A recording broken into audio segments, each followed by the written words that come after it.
Shalom teman-teman, damai sejahtera Tuhan beserta dengan kalian semua. Dan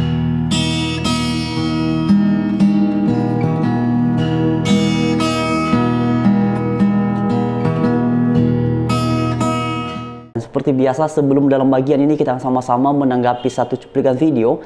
Mari terlebih dahulu kita baca Alkitab kita sebagaimana yang kalian semua bisa perhatikan di screen.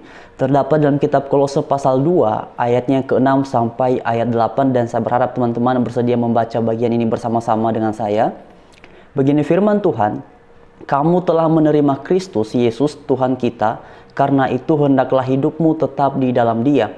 Hendaklah kamu berakar di dalam Dia dan dibangun di atas Dia.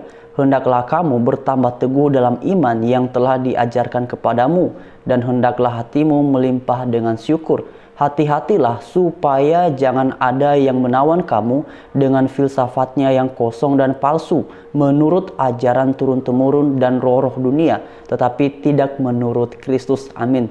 Nah sekarang teman-teman, mari kita dengarkan satu cuplikan video, dan setelahnya nanti akan kita tanggapi sama-sama. Motivasi yang pasti akhirat, Bang. Yang ya akhirat. Ya karena emang ada rasa nggak nyaman di agama sebelumnya, di Kristen. Tapi ketika masuk Islam itu emang ada tujuan gitu. Kalau di Kristen itu tujuannya cuma masuk surga, mati, Yesus datang, membangkitkan lagi. Tapi kalau di Islam kan jelas gitu, semuanya jelas. Tujuanmu hidup ngapain, ini kerjaanmu di dunia, kau harus lakukan ini, jangan buat ini, dan akhirnya dikasih hasil dengan surga gitu. Kalau di Kristen nggak ada namanya zakat, nggak ada namanya kasih anak yatim piatu gitu, nggak ada, Bang. Cuma hidup pribadi dan ya kerja lah, ibaratkan kerja, hidup semaumu, sukses semaumu, bawa nama keluargamu besar-besar, udah itu katanya udah masuk surga lah kau, katanya. Nggak masuk akal intinya, Bang.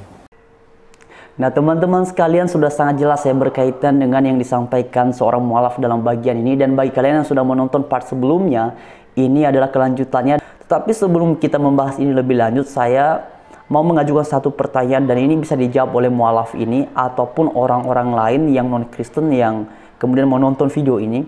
Adakah di dalam kitab suci Anda satu ayat saja yang memberikan jaminan dan secara tersurat kepada Anda bahwa ketika Anda beriman di dalam keyakinanmu yang sekarang ini, maka Anda memiliki akses untuk masuk ke dalam kerajaan sorga? Silakan tuliskan ayatnya di kolom komentar, dan nantinya akan saya baca dan akan saya tanggapi. Dan beda lagi dalam bagian ini, ia mengatakan bahwa tujuan dari kekristenan itu yang masuk sorga. Memang di dalam Alkitab diberikan jaminan bahwa setiap orang yang percaya kepada Tuhan Yesus Kristus pasti akan masuk ke dalam kerajaan sorga. Tetapi mesti diingat bahwa masuk ke dalam kerajaan sorga itu bukan tujuan satu-satunya dari orang Kristen hidup. Karena itulah dalam banyak nas dalam Alkitab, misalnya dalam kitab Galatia pasal 5 ayat 22-23 tentang buah-buah roh. Ini semua kan berkaitan dengan bagaimana kita hidup dengan orang lain. Atau misalnya berkaitan dengan ucapan Tuhan Yesus, "Kamu adalah garam dan terang dunia." Ini kan artinya kita menjadi berkat bagi orang lain. Dan bahkan pengajaran Tuhan Yesus yang mengatakan, "Barang siapa yang meminta kepadamu, kamu harus bisa memberi lebih. Kalau kamu mempunyai 2 jubah, kamu harus kasihkan satunya kepada yang lain." Nah, dan beberapa ayat lainnya di dalam Alkitab yang menjelaskan bahwa kekristenan ada di muka bumi ini bukan untuk dirinya sendiri, tetapi agar menjadi berkat bagi orang di sekitar. Si mualaf ini mengatakan bahwa tujuan dari kehidupan kekristenan adalah untuk membawa nama besar keluarga, dan kemudian untuk hidup bagi diri sendiri, tidak seperti di dalam agama Islam. Jelas-jelas ini adalah ucapan yang sangat serampangan dan menunjukkan kebodohannya dan ketidaktahuannya tentang iman Kristen. Mengapa saya katakan demikian, teman-teman? Karena jelas-jelas apa yang disampaikannya barusan ini sama sekali tidak ada di dalam agama Kristen. Dan kemudian mengenai ucapannya, dia tidak nyaman dengan agama Kristen sebelumnya bila ia bandingkan dengan agama Islam. Ya bagi saya sih sah-sah aja lah, silakan saja dengan demikian. Nah karena itu teman-teman sekalian, bila beliau ini mengatakan bahwa kehidupan kekristenan hanya terbatas pada tujuan untuk masuk ke dalam kerajaan sorga, ini adalah pengajaran ataupun kesaksian yang isinya benar-benar salah, tidak seperti yang diyakini dalam agama Kristen. Karena itulah sebenarnya saya pikir mungkin ini mualaf ini sudah nasibnya kali ya, memang menyangkali Yesus yang adalah Tuhan, dan kemudian mengucapkan kalimat-kalimat yang serampangan yang bertolak belakang dengan iman Kristen. Karena terlalu banyak ayat di dalam Alkitab yang menunjukkan bahwa hidup orang Kristen itu tidak untuk dirinya sendiri, tetapi untuk orang lain. Terlalu banyak ayat yang berbicara bahwa hendaknya orang Kristen menjadi berkat untuk manusia-manusia yang ada di sekitarnya.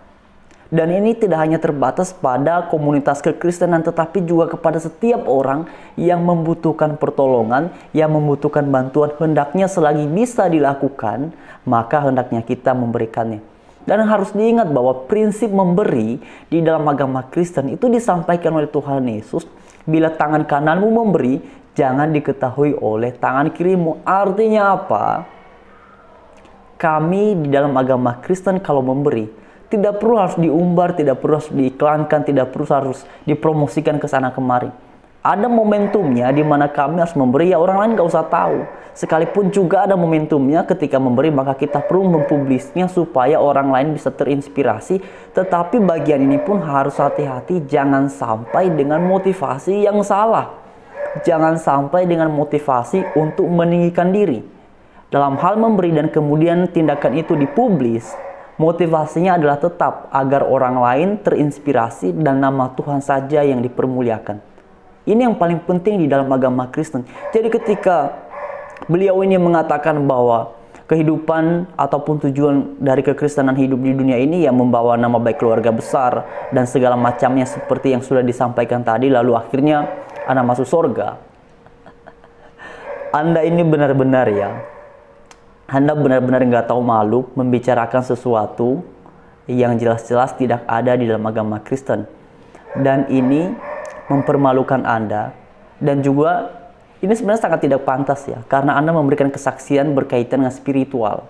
Berkaitan dengan kesaksian keyakinan. Dan ini konteksnya pembahasannya adalah berkaitan dengan agama. Harusnya Anda mengedepankan sikap jujur tanpa bohong.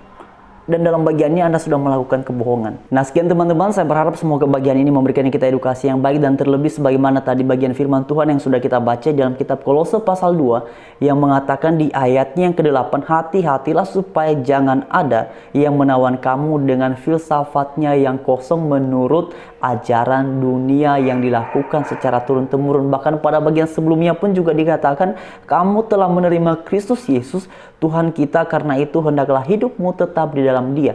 Ungkapan ini menekankan kesetiaan di dalam Tuhan.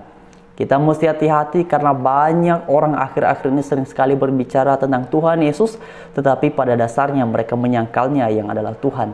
Nah, karena itu seperti yang sudah disampaikan juga oleh seorang mualaf dalam bagian ini, dan bagi Anda yang tidak setuju dengan klarifikasi ataupun tanggapan saya ini, silakan Anda tuliskan di kolom komentar dan kita bisa berdiskusi. Jadi sekian teman-teman, pada akhirnya Tuhan Yesus memberkati kita semua. Haleluya. Shalom.